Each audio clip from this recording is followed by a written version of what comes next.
이번에는 이 문제풀이를 통해서 그런 것들을 또 교정, 그러니까 바로잡아가자는 그런 의도도 있습니다. 다시 한번 이야기합니다. 테스트는 매주 진행이 되는데요. 15분에서 20분, 문제 난이도에 따라서 15분에서 20분인데 1, 2번은 일단 언제나 문자 학습 일주일에 5개 올라가거든요. 나 지난주 수요일날 올라간 줄 알았더니 전송 실패더라.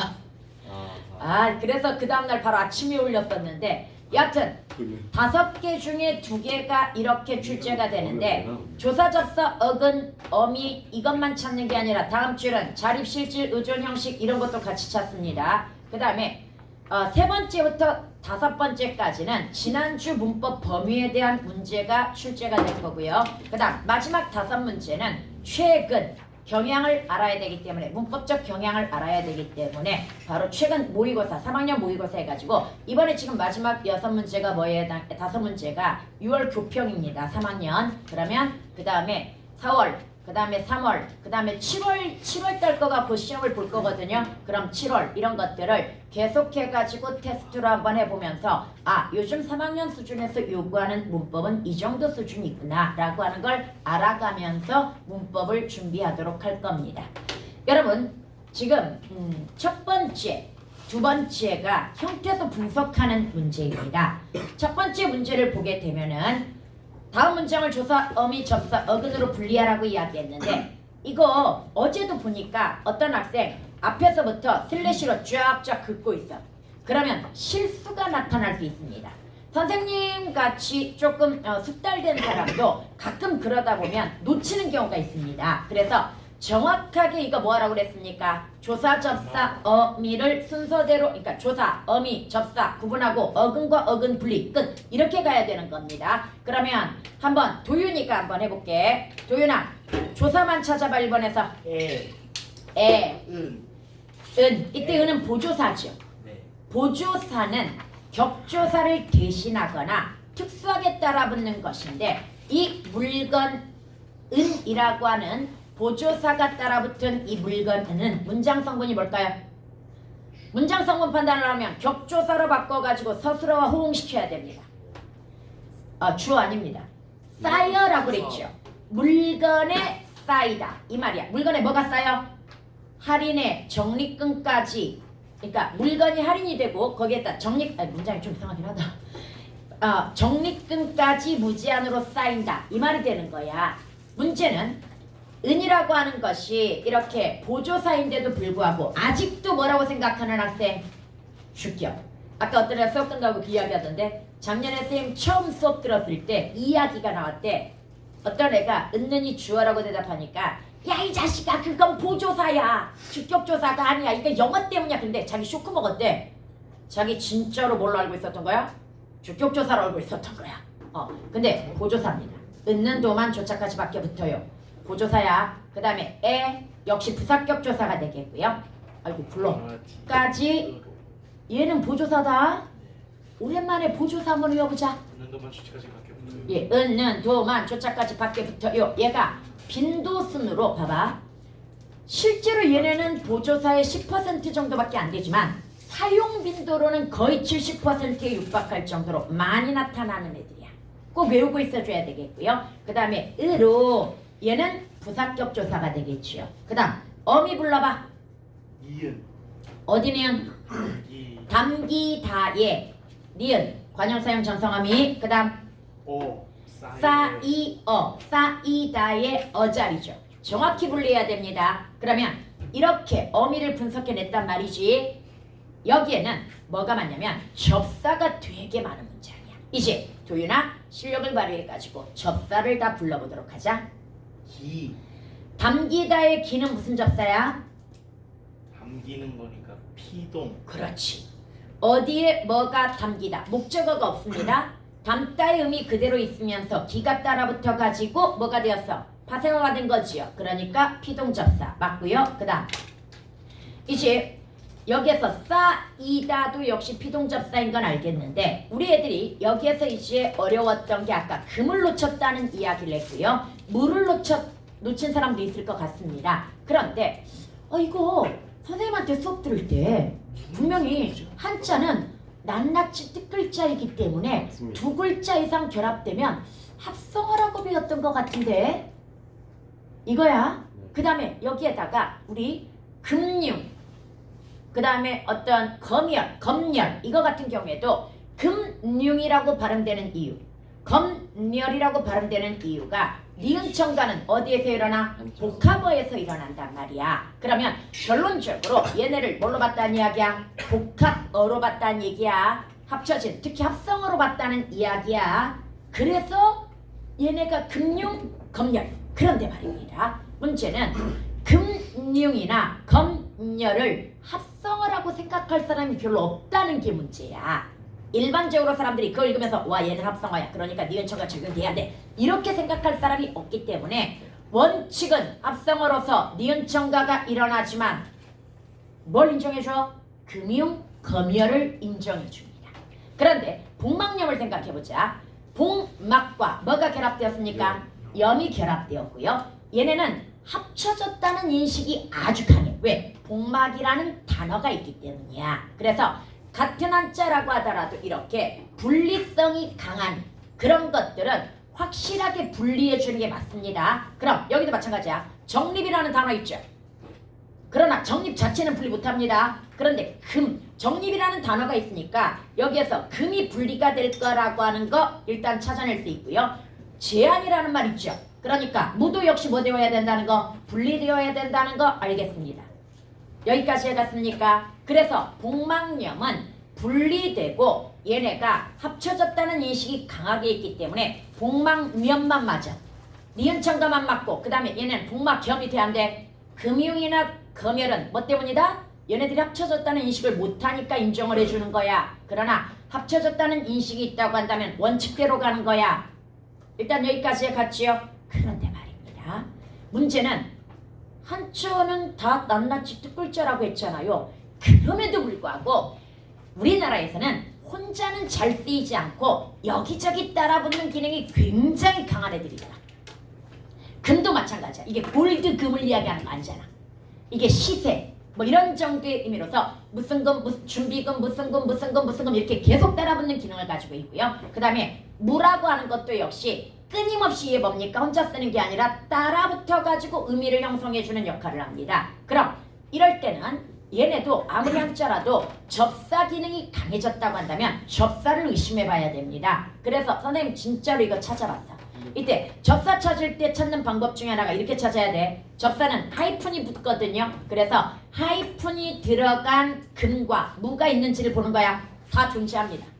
그러면 얘네들은 우리나라에서도 워낙 많이 따라붙어 쓰이는 뭘로 인정이 된 거야? 한자 접사로 인정이 됩니다. 그래서 혼자는 못 쓰지만 여기저기 따라붙는 기능이 굉장히 강한 한자어들이라고 한다면 우리 뭘로 보자? 접사로 보자. 여기까지 해갔습니까? 그래서 접사 분리해냈고요. 그 다음에 이제 어근만 분리하면 되는데 장과 바구니 나머지는 이제 더 이상 분리할 게 있어 없어? 없습니다. 여기까지 분리해냈다면 여러분들은 정말 훌륭한 거야. 선생님 왜? 사전 안 보면은 금이랑 무가 비자립 아 그래도 추리를 해야지. 비자립적 어근인지 아니면 아니지. 비자립적 어근이라고 하는 것은 나중에 나머지가 접사인데 뜻을 형성하는 부분이야. 나중에 보여줄게. 여기서 정립이나 지하는 접사가 아니잖아. 아니 접사가 그러니까 접사가 아니잖아. 얘네 자체가 뜻을 가지고 있잖아. 근데 여기에다가 무와 금이 의미를 좀 더 더해준 거지. 예. 오케이? 그 다음에 여러분 두 번째 거 보자. 두 번째는 누가 해볼까요? 지성이 조사만 다 불러봐. 예. 이번 회에 부사격 조사. 그 다음에 이 뭐야? 그놈이 무슨 조사냐고? 출격. 줄게요. 앞에서 이거 복격 조사라는 대답 나왔습니다. 우와, 오케이. 야야야 되다 아니다 앞에만 복격이야. 범인이가 복격이죠. 그 다음에 완전 반전이 이 얘는 주격이죠. 되다 아니다 암만 이 가가 뭐야 복격이니까 얘는 주격이 될 거야. 그 다음 어미 분리해보자. 개, 아니요 놓친 거 있어. 지, 지 믿기다의 다 자리에 지. 그 다음에 개, 겟 미래시에서 나말 어미지만 여기는 뭘로 들어갔어? 추측성으로 들어갔지요. 그 다음 지만 그 다음 나는 그렇지. 여기를 아까 누가 이걸 어떻게 나눠야 되는지 상의하는 걸 봤는데요. 예, 좋은 이의제기입니다. 얘를 나눌 것인지 말 것인지. 왜냐면 얘는 라고 하나의 줄임말이야. 다시 다비는 예쁘다라고 누가 얘기했던 거야. 뭐야 표정대로 왜 이래? 여하튼 간에 아니라는 이건 아니라 원래 다 대신에 라는이 들어가. 물론 다는이 가끔 들어갈 때도 있지만 다는, 라는, 니아는, 쥐아는 이게 간접 인용에서 보이는 종결 어미와 뭐의 고라고 하는 인용 부사격 조사가 결합이 된 거란 말이야. 지금 말 알아듣고 있으면 1학년 때 정말 열심히 공부한 거고요. 지금 쌤이 하는 말들 못 알아들으면 와 앞으로 열심히 공부해야 되겠다라고 다짐을 해야 되는 학생들입니다. 여러분 여기에서 아니라느니 원래는 라고 하느냐 그러나 얘는 더 이상 분리하면 안 됩니다. 줄임말은 원말을 찾아서 분리해 주지 않습니다. 대표적으로 괜찮다가 원래 괜하지 않다야. 편찮다가 원래 편하지 않다야. 얘네가 줄어가지고 편찮다가 됐단 말이야. 그렇다고 얘네를 편, 그 다음에 접사하, 그 다음에 연결어미 쥐, 그 다음에 안, 어근 다 이렇게 안 나눠. 그냥 어근이 뭐야? 괜찮, 편찬, 끝. 더 이상 나누면 안 돼. 줄임말은 풀어가지고 나눈다 안 나눈다? 안 나눕니다. 그냥 통째로 보는 겁니다. 그럼 라는도 더 이상 나누면 돼 안 돼? 안 됩니다. 통째로 보세요. 뭔 말인지 알겠지? 통째로 보고요. 그 다음에 지성아 마무리. 어미 마무리. 리을걸 을걸.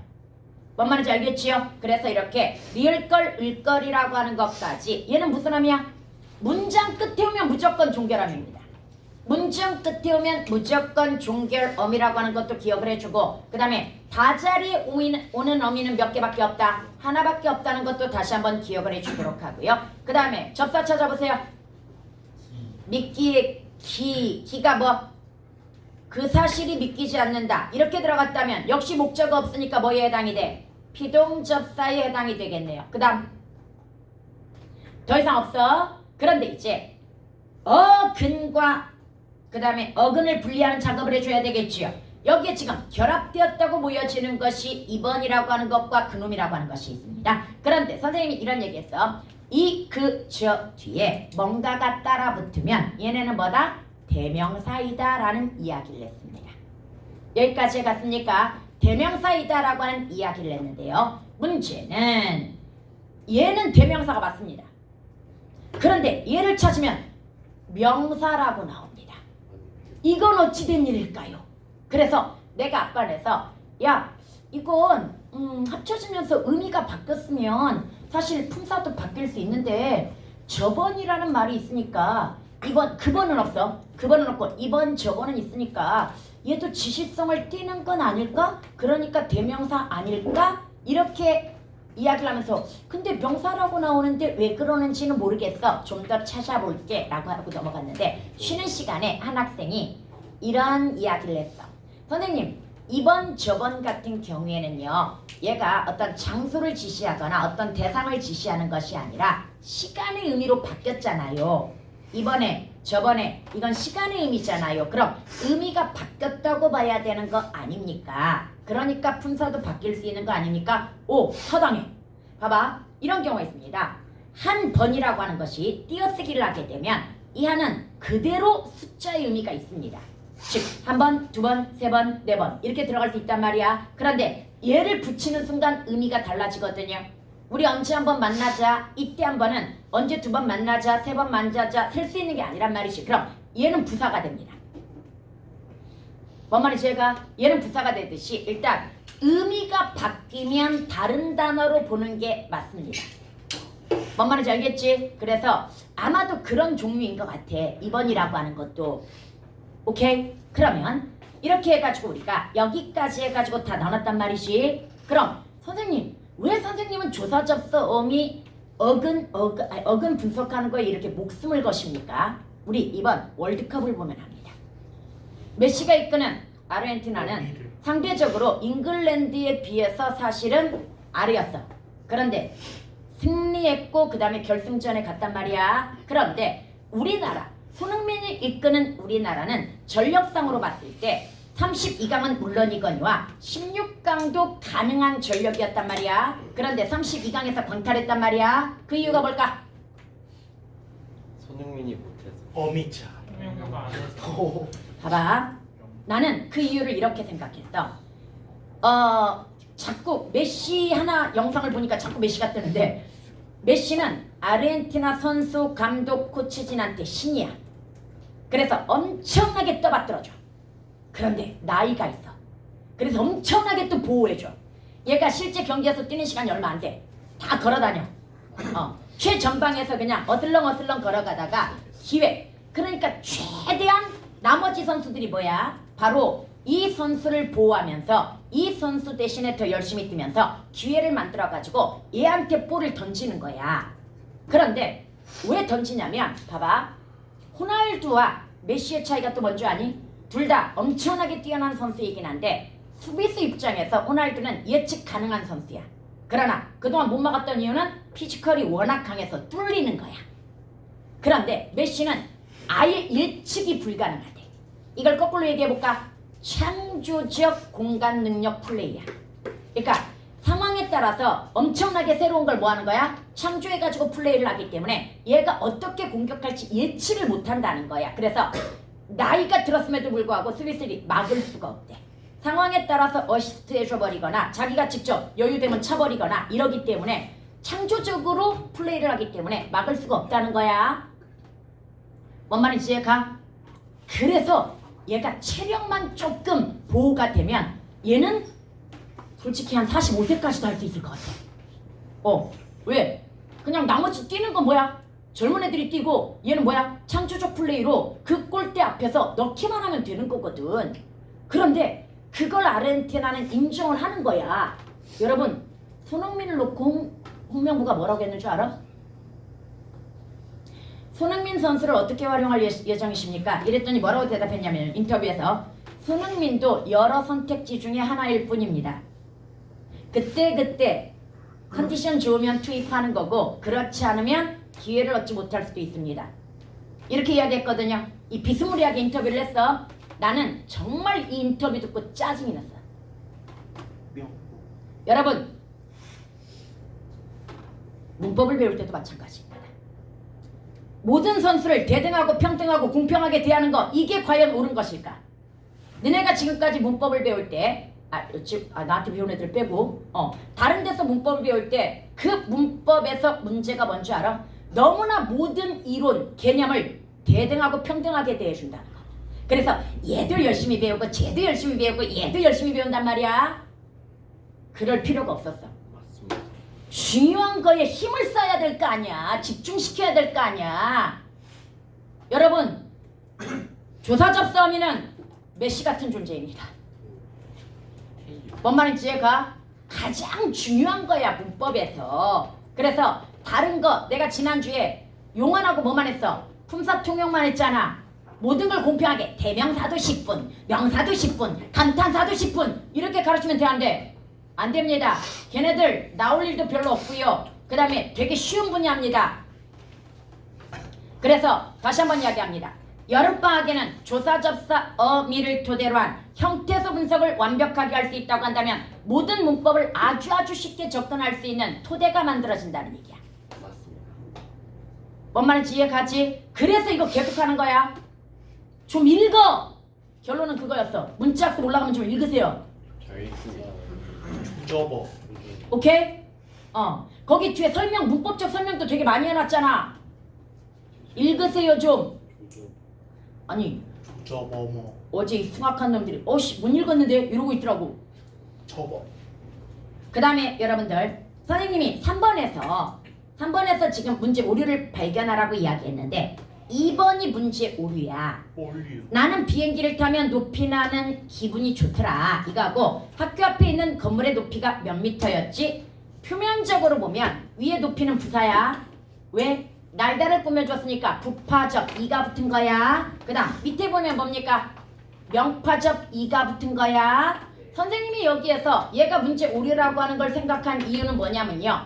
만약에 얘네가 그냥 원래 한 단어였다고 한다면 그래 얘가 경우에 따라서 명사나 부사로 쓰이겠구나. 오늘 이런 것처럼. 근데 얘는 접사가 결합되어 가지고 만들어진 단어란 말이지. 그리고 접사의 기능이 뭐라고 그랬습니까? 새로운 단어를 만드는 기능이라고 이야기했지. 그럼 명파접이 붙어도 새로운 단어고요. 부파접이 붙어도 새로운 단어야. 얘는 같은 단어일 수가 없는 거야. 뭔 말인지 이해가? 그래서 진짜 사전 찾아봤더니 얘는 어떻게 나와? 높이1, 높이2로 나와. 그럼 얘는 뭐인 거야? 통용이 아니에요. 분사통용 아니야. 같은 단어 아닌 거야. 내가 지난주에 이야기했지. 한 단어라는 조건은 바로 만약에 높이 해놓고 그 밑에 명사, 부사, 뜻 1, 2 이렇게 나왔으면 이게 분사통용이야. 뭔 말인지 이해가? 이렇게 단어가 달라져 버리면 분사통용이다 아니다? 아니다라고 하는 거. 그런데 아마도 이 문제를 출제한 사람은 거기까지는 섬세하게 판단을 못한 것 같아. 그냥 높이가 형태가 같고 분사가 다르니까 분사통용 이렇게 생각한 것 같은데 내신 보면 이런 문제 많이 나와. 학교 선생님들이 완벽하게 분사통용이라고 하는 걸 마스터하지 못한 채 뭐 하는 거야? 그냥 대충 이런 거야 라고 생각하고 내면서 문제 오류가 발생합니다. 뭔 말인지 알겠죠? 다시 분사통용은 반드시 뭐여야 된다? 한 단어여야 됩니다. 한 단어 아래에 설명이 두 가지 방향으로 이루어져야 분사통용입니다. 여기까지 해갔습니까? 그 다음 여러분 3번 볼까요? 오늘은 첫 출근 날이다 라고 하는 거에서 민재야 오늘은 첫 출근 날이다의 서술어가 뭐야? 실은 그건 서술격 조사야. 내연아 첫출 오 완벽해. 네? 완벽해. 뭐라 했는데? 서술어가 첫 출근 날이다. 봐봐. 당연하죠. 앞반에서는 3명이 이렇게 대답했어. 각각 날이다라고 대답 하나 있고 출근 날이다 여기까지 대답하면 내가 또 묻겠지. 틀렸으니까. 그래서 마지막에 첫 출근 날이다가 서술어가 나왔단 말이야. 혹시 내연아 왜 첫 출근 날이다가 서술어인지 설명 가능? 이다가 서술격 조사인 건 맞지? 네. 그럼 서술어를 만들어 줄 거란 말이야. 근데 날이라고 하는 것은 사실은 얘가 명사이긴 해. 그런데 거의 의미상으로는 거의 의존명사급이야. 의존명사가 있을지도 모르겠어 찾아보면. 그러면 얘는 단독으로 문장 성분을 만드는 것보다는 수식 플러스 뭐야? 피수식으로 만들어주는 게 좋기 때문에 1차적으로는 출근 날이다를 찾아낼 수 있어. 이해갑니까? 그런데 또 선생님이 이거 가르친 적 있어. 그가 훔친 자전거는 내 친구의 것이다의 서술어. 내 친구의 거. 그렇지. 내 친구의 것이다야. 원래 것이다는 의존명사니까 혼자 문장 성분을 만들지 못하니까 친구의 것이다 이렇게 해가지고 동현아 문장 성분을 만들었단 말이야. 그런데 앞에 왜 내가 걸렸어? 문장 구조 나중에 배워보면 알겠지만 수식 플러스 피수식이 먼저 결합합니다. 그럼 수식 플러스 피수식이 먼저 결합한다는 건 그래서 뭐가 결합한 거야? 출근 날이다가 결합을 한 거지. 근데 앞에 또 수식이 있어. 첫 관형사잖아. 첫 출근 이렇게 꾸며줬잖아. 그럼 수식 플러스 피수식, 수식 플러스 피수식이란 말이야. 이럴 때는 무조건 앞에서부터 순서대로입니다. 쉽게 얘기하면 출근 날이다가 먼저 결합될까? 첫 출근이 먼저 결합될까? 첫 출근이 먼저 결합된 다음에 마지막에 날이다가 결합되는 거야. 그래서 실제로 그 모의고사 문제에서 내 친구의 것이다가 서술어로 나왔어. 그래서 바로 뭐가 필요하다고 그랬어? 분화 절 개념이 필요하다고 이야기했잖아. 이거 단순하게 가르치면 뭐라고 가르칠 거야? 첫 출근 날이다. 언제 가? 오늘이니까. 얘가 주어인 건 알 거야. 주어. 그 다음에 뭐라고 그래? 첫, 관형어, 출근, 관형어, 날이다, 서술어. 이렇게 어절별로 분석할 사람이 있거든요. 이건 완벽하지 않습니다. 문장 성분 판단할 때 분화 절을 뭐 해야 된다? 잘 이용해야 되고 요즘 추세가 그래. 요즘 EBS든 모의고사든 분화절을 이용해가지고 문장 성분을 판단하는 추세이기 때문에 이런 것들 잘 나중에 문장 구조에서 이거 결합 순서 가르쳐 줄 거야. 뭔 말인지 알겠죠? 그 다음에 이거 결합하는 거 먼저인 거고 절 같은 경우는 뭡니까? 주어 서술어 절 먼저 또 결합해 줘야 돼. 뭐 이런 것들 순서대로 나중에 가르쳐 줄게요. 그 다음 여러분 봐봐. 얘는 보조사가 들어갔으니까 사실은 조사만 보고는 얘가 명사인지 알 수 없어. 그래서 문장 성분을 파악해봤던 거야. 어느 자리에 왔어? 오늘 이라고 했으니까 주격조사, 격조사 합은 99% 채연이니까 얘는 뭐여야 되는 거야? 주어. 명사여야 되는 거야. 그런데 얘는 딱 보니까 저 명사입니다 하고 자진납세하고 있잖아. 자나. 의가 뭐야? 관형격 조사잖아. 격조사 합은 99% 뭐다? 체현. 뭔 말인지 얘가? 그럼 여러분 여기는 이 정도까지만 풀어보도록 하자. 그 다음에 저는 기뻤습니다. 뭘 보고? 저거. 4, 5번을 보고 기쁜 건 아니고 그 다음 거 보고 기뻤어. 수정. 여기에서 얘도 한번 보자. 여기는 그저께 난 만큼 더웠다. 이거 선생님이 가르쳐준 예문하고 비슷해. 선생님이 원래 그는 작년 오늘 죽었다 라고 하는 문장을 원래 부사를 만들려고 만든 문장이었는데 나중에 알고 보니까 뭐였어? 작년의 오늘 죽었다잖아. 그럼 작년의 관형어가 왔으니까 관형어 뒤는 100% 뭐? 치열. 죽었다 깨나도 다른 거보다 관형어 뒤는 100% 뭐다? 치연. 그러면 작년의 오늘에서 오늘은 뭐가 되어야 돼? 치연. 명사가 되어야 되고 그래서 작년 오늘에 죽었다가 돼버려. 똑같은 거야 이거. 여기는 그저께 난 만큼 더웠다 이랬지. 이거 잘못하면 그저께 갔다 이러면 뭐야? 부사란 말이야. 그런데 그저께 난 만큼은 그저께의 난 만큼이야. 뭔 말인지 얘가? 그럼 의 앞에 왔으니까 그저께는 뭘로 쓰였다는 얘기야? 명사. 치연이니까 명사냐 대명사냐 그건 알아서 찾아봐. 대명사일 것 같긴 한데 여하튼 그거. 그 다음에 이 밑에 적자 들어가는 거 뭐도 될 수 있다? 관형사도 될 수 있고 명사도 될 수 있고 부사도 될 수 있다고 얘기했던 거 기억나죠? 뭘로 판단해? 위치, 띄어쓰기, 호응입니다. 여러분이 찾으세요.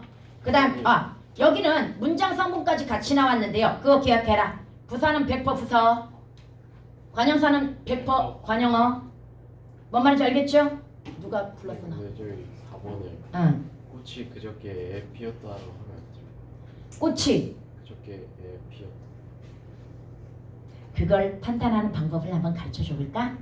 내가 그래서 언제나 문장은 뭐부터 보라고 하는 거야? 서술어부터 보라고 하는 거야. 피다. 뭐가 피었어? 꽃이. 끝. 한 자리 서술어야. 얘는 부사가 필요가 없어. 뭔 말인지 얘가? 얘는 부사가 뭐다? 필요가 없는 거거든요. 그럼 얘는 필수적 부사어이면서 그저께라는 그냥 부사를 쓰면 되는 거야. 예? 필수적 부서요? 아니 수의적 부사. 말 잘못했지. 그저께가 꼭 필요하다 안 필요하다? 필요. 안 필요해. 수의적 부사. 그러면서 그냥 부사 있잖아. 얘는 그저께라는 부사가 있는데 뭐 하려고 그저께에 이게 말이 돼? 그저께랑 부사가 있는지 어떻게 알아요? 아니 그저께 애가 말이 안 된다고. 그런가요? 문장 어색하잖아. 꽃이 그저께 피었다 말이 돼? 아이 답 말이 안 됩니다. 내가 그래서 문법할 때 이게 문제라고. 내가 생각했을 때는 당연히 말이 안 되는데 애들 입장에서는 그거 맞지 않아요? 쓰지 않아요? 가끔 이러는 경우가 있어. 작년에 오늘에 죽었다 할 근데 때 오늘 애라. 근데 태영 오늘에는 되지 말이. 이걸 읽고 말하면 돼. 여기 읽으면 되는데. 명사 부서가 아니, 저기 나와 있죠. 안 읽으면 어떻게? 그런데 문제는요. 여러분들 우리 애들이 어휘력이 너무 약하고요. 문장력이 너무 약하단 말이야. 일단 어휘력 해결하는 방법 오랜만에 한번 가르쳐 줄게. 그냥 모르는 단어 나오면 무조건 사전에 찾아. 200개만 찾아. 그럼 갑자기 어휘력이 엄청 일취월장. 되게 좋아진 것 같은 느낌이 들어. 그래서 방학 때 공부하면서 모르는 단어 있으면 무조건 뭐 해봐라. 찾아봐라. 그 다음에 문장력은 많이 읽는 수밖에 없어. 익숙하면 맞는 거야. 근데 일상생활에 익숙함을 얘기하는 게 아니야. 글을 읽었을 때 익숙한 거 이게 바로 맞는 거야. 글은 다 교정 교열을 겹치기 때문에 문법적으로도 바른 문장이고 논리적으로도 바른 문장일 거란 말이야. 뭔 말인지 얘가? 다시 얘가 그저께에 피었다가 말이 돼요? 그럼 저는 할 말이 없습니다. 왜? 제 입장은 말이 안 되거든요. 이게 이 문장이 말이 안 되거든요. 지금 비문이거든요. 그 다음에 5번은 쉬우니까 통과하고요. 여러분 이거 한번 보자. 나 이 문제 진짜 반가웠어. 내가 의문문 가르칠 때 맨 처음 가르치는 게 이거야. 근데 학교 내신에서 이걸 안 내. 그래서 애들이 이걸 배우기 싫어하고 맨날 내가 듣는 소리 짤데기 없는 거 가르친다. 이런 말을 듣는 거란 말이야 내가. why? 근데 야 좀 믿어봐. 내가 가르치는 거 언젠가 한 번씩 다 나온다니까. 특히 3학년 때 되게 많이 나온다니까 이거. 봐봐. 일단 이거부터 읽을게요. 구어의 구우로 교체되는 것은 불규칙. 그래 비읍 불규칙인 거 알고 있을 거야. 그 동기를 설명할 수 없는 비자동적 교체이다라는 이해가 나왔단 말이야. 예. 우리 아는데? 이거 비읍 순경음 때문인데? 근데 왜 이렇게 설명했지? 라고 생각할 수 있어. 그렇지. 도일가 서당계 3년이면 풍어를 묻는다고 되게 잘하네. 봐봐. 얘는 지금 현대국어 문법을 설명하고 있는 거야. 그러면 공시적으로 내가 이렇게 했잖아. 좁 플러스 쌀에서 좁쌀이 될 때 왜 비읍이 들어가는지 공시적으로 설명 가능 불가능하다고 이야기했잖아. 안 플러스 박이 왜 안팎이 되는지 공시적으로 설명 가능 불가능하다고 이야기했잖아. 그러나 그 원인을 찾아보려고 한다면 역사적으로 거슬러 올라가는 통시적 변화를 살펴보면 된다고 이야기했잖아. 그래서 우리가 이야기한 건 역사적 통시적 변화로 이 원인을 추적한 거야. 추적한 거고 이에 의해서 설명하는 건 공시적으로 뭐 할 수 없다? 설명할 수 없는 비자동적. 이때 비자동적이 불규칙이라는 얘기야. 뭔 말인지 얘가 자동적이면 뭐야? 규칙이겠지. 동일한 조건에서 언제나 동일하게 변하면 규칙이겠지. 그런데 비자동적이라고 하는 건 어떨 때 변하고 어떨 때 변하지 않는다는 이야기야. 그럼 얘가 뭐야? 이 말이 불규칙이라는 말이야. 뭔 말인지 이해가죠? 그래서 봐봐. 공시적과 통시적을 구분해가지고 접근할 수 있어야 돼. 뭔 말인지 알겠지요? 그 다음 얘가 반가웠던 이유는 뭐야? 선생님이 의문론 가르칠 때 기억날지 모르겠네. 나는 항상 뭐부터 가르치냐면 얘들아 이 단어 볼까? 바보 밥 그대로 이해 있어. 바보와 밥이라고 하는 이 단어에는 비읍이 몇 번 쓰였습니까? 4번 쓰였거든요. 그런데 이 중에 이 3개의 발음이 다릅니다. 초성, 단어의 초성에 쓰는 비읍과 그 다음에 공명음 사이에 쓰는 비읍과 받침이 오는 비읍이 발음이 다릅니다. 그런데 이 발음이 바로 이거야. 영어식으로 표현하면 비읍은 푸에 가까운 무성음이고요. 비읍은 v에 가까운 유성음이고요. 비읍은 뭐 ph 발음이라는데 나도 음성학적으로 설명하기는 쉬운 발음이 아니야 이게. 그런데 문제는 우리는 얘네를 뭘로 판단한다는 거? 같은 구문으로 판단한다는 거. 분명히 소리가 다른데. 그럼 그 소리가 다르다는 게 뭐야? 실제 소리가 다르다는 얘기야. 실제 환경에 따라 얘네들은 뭐가 달라진다? 소리가 달라진다. 뭘 들으면 확실히 하냐면요. 외국 사람한테 이거 발음해보라고 하면 뭐라고 발음할까? 파보. 너 파보 아니야? 파보. 파보라고 발음합니다. 왜냐? 외국 사람들은 무성음과 유성음 체계이기 때문이야.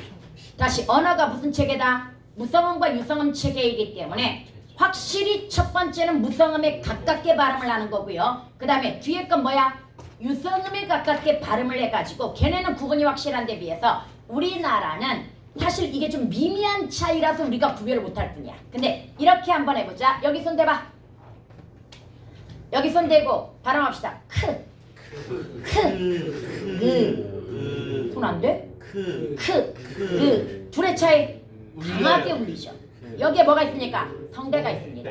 성대가 울리는 소리를 유성음이라고 하고요. 성대가 울리지 않는 소리를 무성음이라고 하는데 이때 야 이제 그만해. 무성음을 다른 말로 안 울림 소리, 유성음을 다른 말로 울림 소리, 그 다음에 무성음을 다른 말로 장애음, 그 다음에 울림 소리를 또 다른 말로 공명음. 용어도 다 기억해야 되는데 봐봐. 여기에서 크가 울리는데요? 라고 생각했다면 그 모음 때문이야. 모든 모음은 무조건 울리게 되어 있어. 이해갑니까? 그러나 크는 굉장히 적게 울리고 그는 강하게 울리는 이유가 사실 크는 뭐에 가까워? 무성음이고요. 그 모음 사이에 끼는 공명음 사이에 끼는 원래는 무성음이었던 것이 뭘로 바뀌어? 유성음으로 바뀌는 현상을 가지고 있기 때문에 강하게 발음이 느껴져. 강하게 울림이 느껴져. 그런데 이걸 요즘 안 배워. 옛날에는 이 문법이 되게 중요했거든. 중요했는데 요즘 이걸 안 배워서 선생님도 좀 가볍게 가르치는데 기억해보자. 얘네가 위치에 따라서 발음이 다르게 나는 이 차이를 변이음이라고 하면서 음성의 차이라고 해. 다시 얘네는 뭐다? 음성의 차이야. 그럼 이 비읍을 우리가 같은 뭐라고 인식한다고 그랬어? 음은. 음성과 의문은 그래서 다른 개념이야. 의문은 같은 소리라고 인식되는 추상적 음가야. 표준 음가야. 다시 같은 소리라고 인식되는 뭐다? 추상적인 음가, 표준 음가. 왜 표준이 필요해? 사투리가 굉장히 다양하죠. 말은 통하지만 통일된 뭐가 필요하듯이 표준어가 필요하듯이 우리에게도 표준 음가가 필요한 거야. 규칙을 만들고 문법을 하려면 이해갑니까? 그래서 음성의 차이는 있지만 의문의 차이가 있어 없어? 없으니 얘네는 다른 의문이 아닌 거야. 의문이 바뀌어야 의문 변동인 거야. 그래서 너네가 울림소리 대기 현상을 안 배우는 이유가 걔가 의문 변동이 아니기 때문이야. 뭔 말이지 얘가? 걔는 의문 변동이 의문이 바뀐 게 아니야. 같은 의문이 조건에 따라서 발음이 뭐하는 현상? 변이음으로 달라지는 현상이야? 그럼 이제 하나 더 배워보자. 여러분 아까 영어를 쓰는 사람은 유성음과 무성음 체계라고 이야기했단 말이야. 얘네 자다 짜다 차다 이거 너네 대신이야. 자다 짜다 차다를 구분할 수 있을까요 없을까요? 외국 사람들은 이거 구분 못합니다. 우리는 예사소리 된소리 거센소리의 체계이기 때문에 정확히 구분을 한단 말이지. 얘네는 다른 의문이니까. 그러나 외국 사람은 이걸 구분을 못합니다. 걔네는 짜다 차다 구분 못합니다. 반대로 가볼까요? 우리는 R과 L을 뭐라고 인식합니까? 리을이라고 인식하거든요. 그런데 머릿속에 딱 리을 떠오르잖아. 의문으로. 그런데 영어 계열에서는 L과 R이 정확히 구분되잖아. 그럼 언어에 따라서 음성과 의문은 달라질 수 있는 거야. 자다 짜다 차다는 우리나라에서는 뭐의 차이? 의문의 차이. 영어 계열은 음성의 차이. R과 L은 우리나라에서 뭐의 차이? 음성의 차이. 영어 계열은 의문의 차이. 이해갑니까? 이거 항상 가르치는데 드디어 나왔어 교평에서. 어찌나 반갑든지. 뭔 말인지 이해가? 이해갔습니까? 물론 나중에 또 가르쳐주긴 하겠지만 나왔으니까 한번 기억해놔. 음성이라는 말과 의문이라는 말은 차이가 있단다 얘들아. 그 다음 넘어가. 그럼 너네 언어는 뭐가 뭘로 나눠져? 음성과 의미로 나눠진다. 그때는 음성이라는 말을 써야 돼. 소리라는 말을 써야 돼. 그때는. 의문은 우리가 그냥 이럴 것이라고 추정해서 만들어놓은 표준 음가일 뿐이야. 야! 저런 뒤질러. 에어컨 좀 켜자. 갑자기 스팀이 확 올라온다. 그 다음에 여러분 얘도 봐봐. 나는 오늘 풀어줄 문제 중에서 얘가 가장 좋은 문제라고 생각해. 문법을 종합적으로. 그러니까 우리 맨날 영역별로 문장론, 문장의 구조, 문장 성분 아니면 뭡니까? 형태소, 단어의 구조 막 이렇게만 냈는데 얘는 정말 종합적으로 문법에 대한 이해가 잘 되어 있어야 풀 수 있는 문제야. 물론 아쉽게도 답은 너무 쉽게 나왔어. 이번에서 나와가지고 좀 아쉽지만 이런 문장을 완벽하게 뭐 할 수 있어야 된다. 풀어내기 위해서 심지어 1번만 한번 볼게요. 관형사형 어미로 현재 시제를 표현한 문장. 그럼 이미 관형사형 전성어미가 니은는 니을던 단은이 있다는 걸 알아야 되고요. 그 다음에 문제는 이거야. 여기에 지금 파라턴도 있고 붉은도 있는데 파라턴은 아예 과거시야. 더는 그래서 얘는 제껴. 그런데 붉은 선생님이 은이 과거시라고 그랬는데 아니요. No. 시제를 배우면 뭘 배웁니까? 형용사는 현재 시제를 쓸 수 없기 때문에 니은 은을 써가지고 현재 시제를 드러낸다는 걸 배웁니다. 그럼 붉은은 형용사니까 이거 뭐야? 현재 시제로 쓰인 겁니다. 그런데 먹은이라고 했다면 뭐야? 얘는 과거 시제입니다. 똑같은 관형사형이라고 하더라도 얘는 뭐다? 과거형이 돼버리는 겁니다. 여기까지 해갔습니까? 네. 야, 너네 이 책 읽어본 사람? 이 책을 읽었다. 문법 정복기 지난번에 받고 읽어본 사람? 읽었습니다. 오, 레연이 훌륭해. 안 읽어도 할 수 있지. 저는요. 도현이도 훌륭해. 도윤이요? 와. 아니 미안해. 태연이도 훌륭해. 도윤이 훌륭해. 야, 공부에 관심이 있으면 좀 읽어봤어야지. 이미 어. 알고 있지. 저번 주에 주신 거예요? 네. 저번 주에 안 하면 못 받았어요. 저기서 빨리 하나씩 가져와 문법 정복기. 와, 책도 없이 뻔뻔하게 앉아있는 저 쉐이드. 그래서 여기는 선생님이 풀어주진 않겠지만 이 문제를 여러분 1분 내에 풀어내야 됩니다. 아까 시간 되게 답은 쉽게 나왔고 이걸 처음부터 끝까지 답을 하면 만약에 답이 2번이 아니라 5번이었다고 보자. 그러면 시간 되게 많이 걸릴 문제거든요. 우리는 뭐까지 숙달되어야 된다? 이걸 1분 내에 풀어낼 수 있는 수준까지 숙달되어야 되고요. 그 다음에 얘를 다 선지가 무슨 말인지 이해할 수 있는 수준이 되어야 됩니다. 뭔 말인지 제가 이 문제가 가장 나는 모범적인 문제라고 생각을 합니다. 그리고 이게 수능의 미래라고 생각합니다. 수능에서 문법이 이렇게 나와야 됩니다. 너무 그동안 지역적인 것들을 물었거든요. 총체적인 걸 물어줘야 됩니다. 종합적인 걸 물어줘야 되고요. 그 다음에 와, 나 이거 진짜 반가웠어. 내가 얘기했지? 누구? 내가 얘기하는 거 언제 한번 나온다. 내가 이거 누구 솔직히 안 가르쳐도 되는데 맨날 이거 가르쳤던 이유가 수능에서 나왔기 때문이라고 그랬지. 현대 국어의 누구가 사실은 뭐다? 누 플러스 고 내지는 구라고 하는 얘가 뭐야? 체연 뒤에 붙었으니까 의문보조사. 너 누구? 이거란 말이야 지금. 의문보조사가 결합되어 가지고 누구라는 단어가 된 거란 말이지. 그래서 이게 수능에 나와 가지고 뭐다? 의문보조사였다. 그래서 고전의 의문형 종결어미도 다양하고 심지어 뭐도 있었다? 의문보조사도 있었다라고 가르쳤던 거 기억나죠? 와, 드디어 나왔어. 어찌나 기쁘던지. 근데 지금은 써 안 써? 안 써요. 그거 안 씁니다. 그래서 어미로 해석을 해주는 거야 이걸. 뭔 말인지 제가 비교하라고 그랬잖아 쌤이. 얘 문법, 고전 문법을 알고 싶으면 반드시 뭐하고 모의고사 이상한 현대 국어로 해석해 주니까 이거하고 비교해보면 된단 말이야. 그럼 여기에서 봐봐. 얘가 지금 인가로 해석이 되었단 말이야. 서술격조사 이다에다가 의문형 종결어미가 들어갔어. 그럼 얘가 의문형인 건 알겠는데 체연 뒤에 붙었으니까 뭐구나? 옛날에는 조사가 있었구나. 의문형 조사가 있었구나. 이렇게 거꾸로 추정할 수도 있는 겁니다. 여기까지 해갔죠? 그리고 고전 문법 내가 작년에 가르칠 때 이런 얘기했어. 이것만 제대로 하자 힘들어도 그럼 확장성 없다. 다 여기에서 나온다. 진짜 모의고사 다 거기에서 나옵니다. 대신아 그지? 그래서 고전 문법은 다시 할 필요가 없는 거야 사실은. 그때 제대로 해놨다면. 2학기 내신은요. 복습하면 되는 거예요. 해놓은 거. 그 다음에 내가 맨날 단어의 구조 강조할 때 저건 지금 있잖아. 선생님이 어떻게 가르쳐줘? 반드시 나는 합성어 파생어 판단할 때 합성을 통한 파생, 파생을 통한 합성 이렇게 가르치는 거 알지? 왜? 역시 그게 교평이었기 때문이야. 봐봐, 고등학교는 단순한 단어가 안 나와.